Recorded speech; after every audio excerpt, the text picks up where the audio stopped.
একসময় যে বাবর আজমকে তুলনা দেয়া হতো বিরাট কোহলির সাথে, সেই বাবর আজম কিনা এখন জাতীয় দল হতেই বাদ।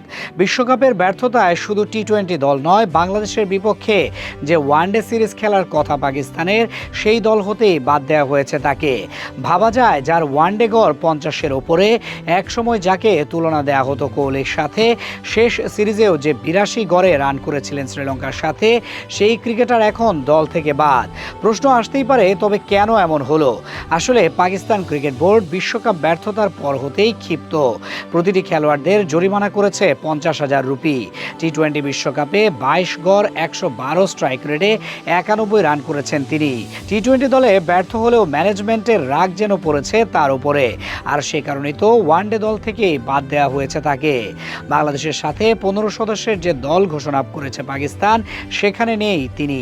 আসন্ন সিরিজকে সামনে রেখে আগামী 8 মার্চ ঢাকায় পা রাখবে পাকিস্তান ক্রিকেট দল। পুরো সিরিজটি অনুষ্ঠিত হবে মিরপুরের শেরেবাংলা জাতীয় ক্রিকেট স্টেডিয়ামে। 3 ম্যাচের ওয়ানডে সিরিজের সূচি অনুযায়ী খেলাগুলো হবে 11, 13 ও 15 মার্চ। ঘরের মাঠে সমর্থকদের সমর্থন পেয়ে দারুণ লড়াই উপহার দিতে মুখিয়ে আছে বাংলাদেশ দল। অন্যদিকে শক্তিশালী পাকিস্তানও প্রস্তুত চ্যালেঞ্জ জানাতে। তাই তো বেশ কিছু নতুন খেলোয়াড় নিয়েই তারা দল সাজিয়েছে।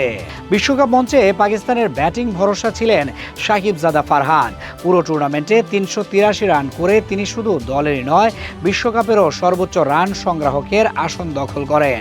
ধারাবাহিক পারফরমেন্সে নজর কাড়লেও এখনও ওয়ানডে ক্রিকেটে তার অভিষেক হয়নি।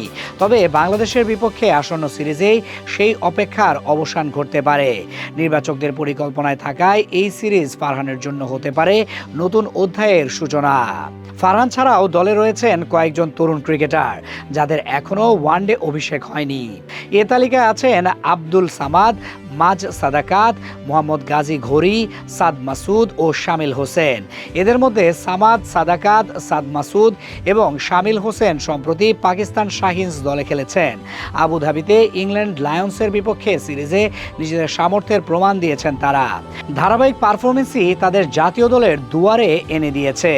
তবে চলুন দেখে নেওয়া যাক শাহিন আফ্রিদির নেতৃত্বে বাবর আজমকে ছাড়া পাকিস্তান স্কোয়াড। অধিনায়ক হিসেবে শাহিন শাহ আফ্রিদি থাকছেন, মোহাম্মদ রিজওয়ান ও মোহাম্মদ গাজী ঘড়ি আছেন উইকেট কিপার হিসেবে। দলে আরও আছেন আব্দুল সামাদ, আবরার আহমেদ, ফাহিম আশরাফ, ফয়সাল আকরাম, হারিস রৌফ, হোসেন তালাত, মাজ সাদাকাত, মোহাম্মদ ওয়াসিম, সাদ মাসুদ, সাহিবজাদা ফারহান, সালমান আঘা এবং শামিল হোসেন।